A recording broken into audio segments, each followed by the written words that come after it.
Hey guys, Wolfie here and welcome back to the channel. As always, the usual disclaimer, any opinion here is mine and mine alone. Now, what I'm going to be doing here is a first impression. You're not going to be seeing me for this, my face for this particular video. It is 100% intentional, so please bear with me. And this is the first impression of the Museum of Ice Cream, so I am here on the website as I speak, so you guys get a little bit of a gist of like what's available, so on and so forth. I'm going to show you a few pictures of mine from like my experience. So there's going to be a venue review for this in sometime later on this year. I don't know when it to be exact. So let's get into the gist of this particular venue. Now, there are a small number of these locations worldwide as I speak. So we have here New York City, the city of Chicago, Austin, Texas, and then we have something in Singapore. So we have 4 locations, and it looks like there are 2 additional locations coming up in the future, one being in Miami, Florida, the other being in Boston, Massachusetts. So basically what the Museum of Ice Cream is anything and everything ice cream. Now, we're going to go into certain things here. We're going to go to the menu as you're seeing here. Again, you're not seeing my face. Again, that's 100% intentional. So we have here all this stuff here. We're going to go into events to see, just give you guys like the gist of what's going on. And I'm going to stop it right here for the time being regarding browsing the website. The reason why I'm stopping here because one of the attractions for the Museum of Ice Cream, and you'll see this at the Color Factory if you are near one of the Color Factory locations. You're going to see here a pool of sorts.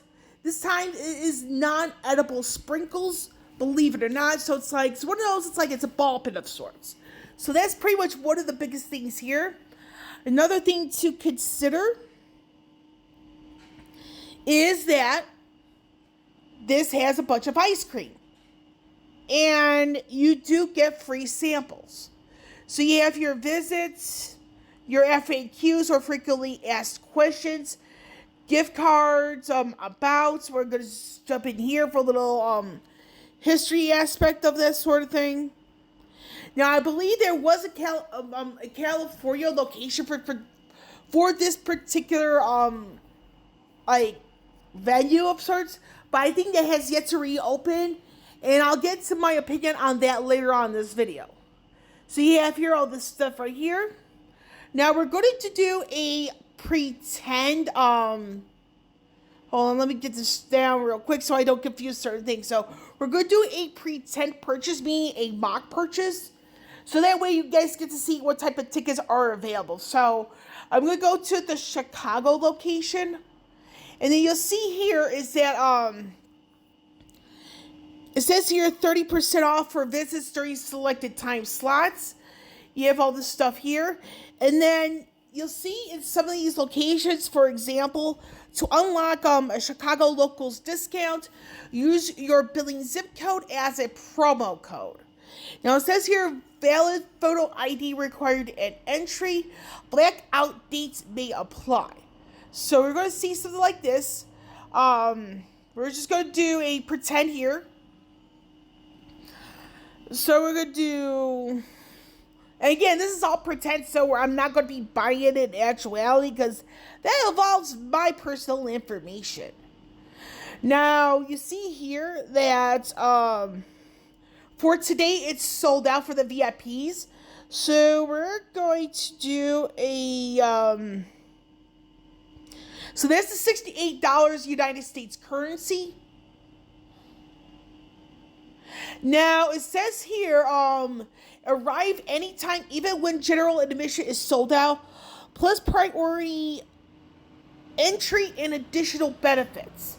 So we're going to hit details.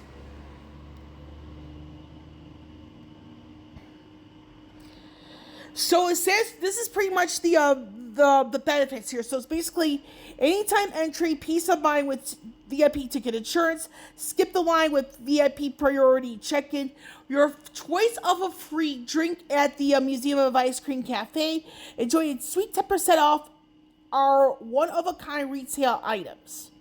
So basically, if you were to get one of these, for example, you get a free drink on them, and you get 10% off for their at their gift shop. So, like I said, when I went here, I did not go with the VIP. I will be doing this in the future, so bear with me. So when I do the venue review proper, you'll be hearing about the VIP side of things.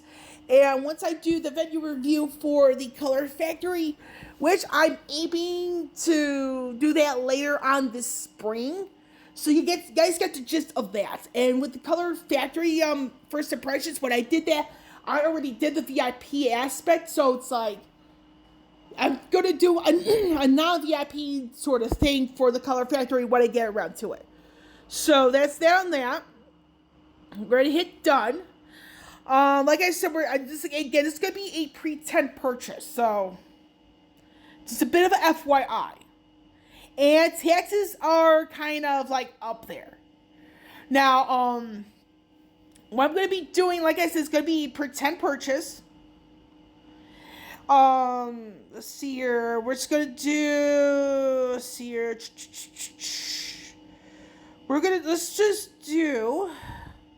Let's just do April 12th. This is a Friday. Actually, you know what? Okay, let's see here. Let's see here. Actually, we're not going to do the 12th of April. We're going to do another date instead. We're just going to do April 25th. This is a 100% mock purchase. So we're just going to do here. Now, what I'm going to do here for the promo code is I'm not going to put in my actual zip code. I'm just going to put in a Chicago zip code that's not mine. And this just goes to show you how the local discount works. So again, like I said, it's not my zip code, so you guys are going to be seeing a completely different zip code when you guys watch this. So that's the zip code I'm putting here, and again, it's not my zip code, so bear with me. So we're going to do apply because we know that it works.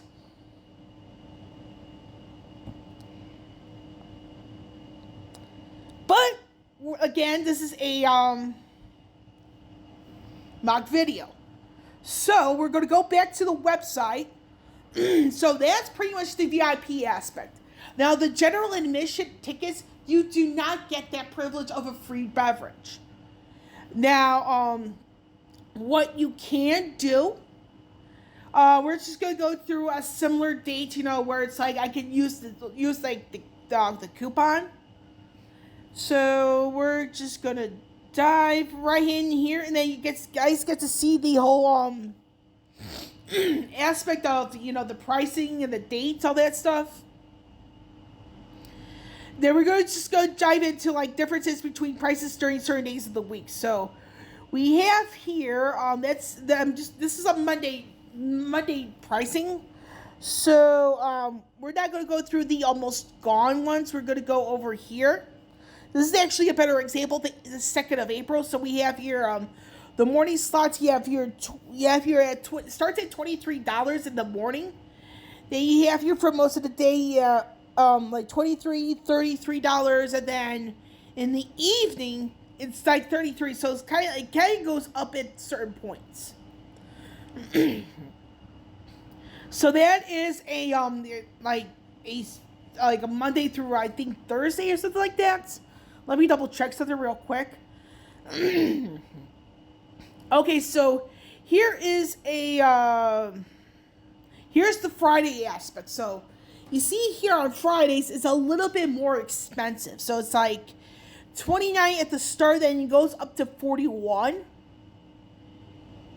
If that makes any sense. And then you have your anytime, and then the same thing. It actually goes up a little bit further on Saturdays and Sundays, where it's like, let me see here. So here you have here on Saturdays, this is where it gets the most expensive. So it's like, it starts at about $43 or $41. Then it goes up to about $45. Again, this is all United States currency. And then it goes a little bit back down a little bit to 41. You guys get the gist. Then we're going to do a Sunday here. So you have here the 31, 29, 31, 41.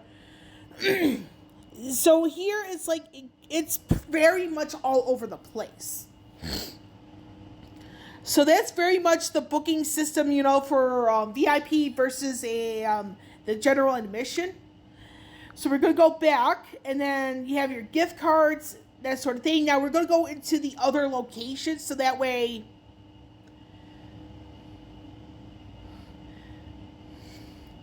So looks like here, I'm looking at the New York City one.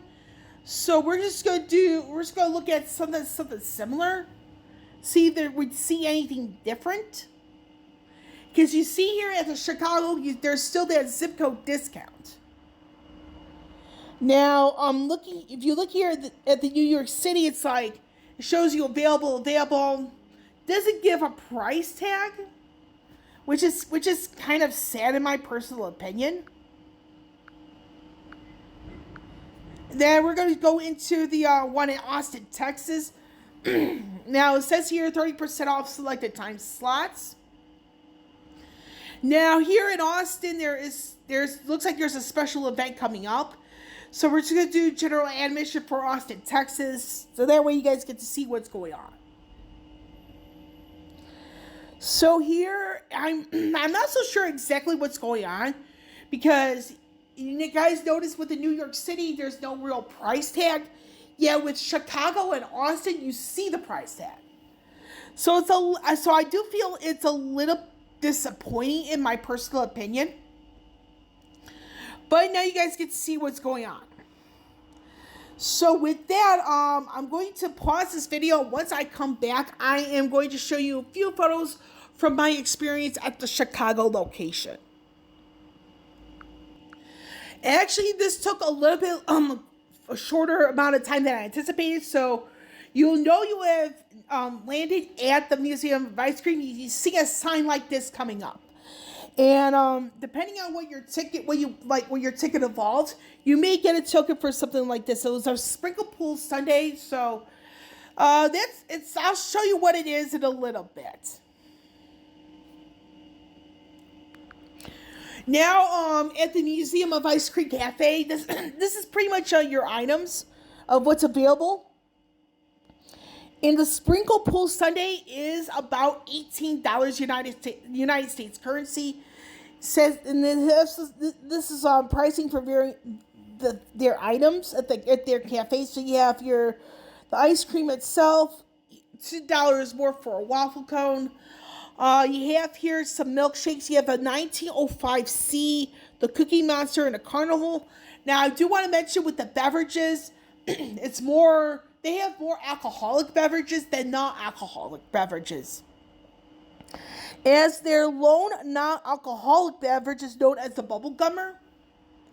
Whereas you have everything else here. You have the Pink Teeny, the watermelon margarita, the Alchemist, cherry on top, cold fashion, and sprinkle shot. Those are all alcoholic. And a reminder, the Bubble Gummer does not have any alcohol. So you have here whipped cream, but this is alcohol in it. So just a bit of the FYI. And this is the Sprinkle Pool Sundae itself. It's got 3 scoops of ice cream, fudge, whipped cream, sprinkles, and a candy-coated cherry on top. There are a couple of spoons. You have a couple of items tied to the sprinkle pool. And again, the pool itself does not have any edible sprinkles in it at all. So you have here the lab. And you also have here the wall of flavors. You're not gonna, because here's the thing with the list here. It'll show you like what flavor is where. And then for this particular room, to be real quick, you have a bit of a kaleidoscope right over here. And then you have this thing over here. I do have to zoom in some good deal. And then here you have to like flip it to make sure the images match. And finally you have your the Connect 4. Yes, Connect 4. You have this thing here with the plastic bananas. And this here is like all this stuff here is about like say what you want, so to speak. And then you have here this particular wheel. And it shows you some stuff over there. And this is the Dove Chocolate Story. And again, this is a Chicago location. And you have some nice keepsakes here and there. Not that I want people to take it out of the place. Then you have here the Inside Scoop, which is some unorthodox flavors, but it's like to each his own in my personal opinion. Then you have stuff here with information about ice cream, facts, all that stuff. Then we have here miniature golf.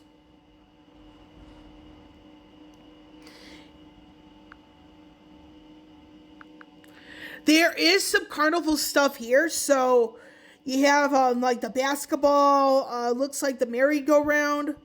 That is the pool.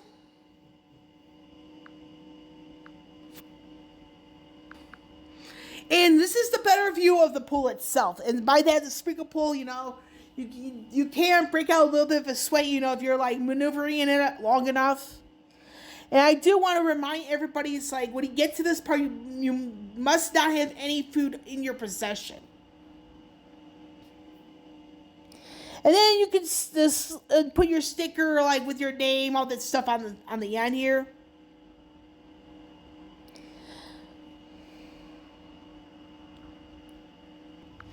Now, what are my first impressions of the Museum of Ice Cream? Now, the one thing I really enjoy here is that there is opportunities to get free ice cream, which makes the ticket prices worth it in my opinion. However, I do feel there is a little bit more than they can offer, you know, with some of their ticket prices, all that stuff. Additional discounts, more instances of special events, so on and so forth. But to really get a good idea of what I think about the venue, I do need to make a second visit to it to get a better idea of what I feel about the area. But so far, so good for the Museum of Ice Cream. I do feel that it can benefit from more locations outside of expanding to Miami or Boston. And once I get to a proper venue review, I can actually explain the expansion in more detail. And that's all I have for this video. With Wolvie here signing off, I will catch you all on the flip side.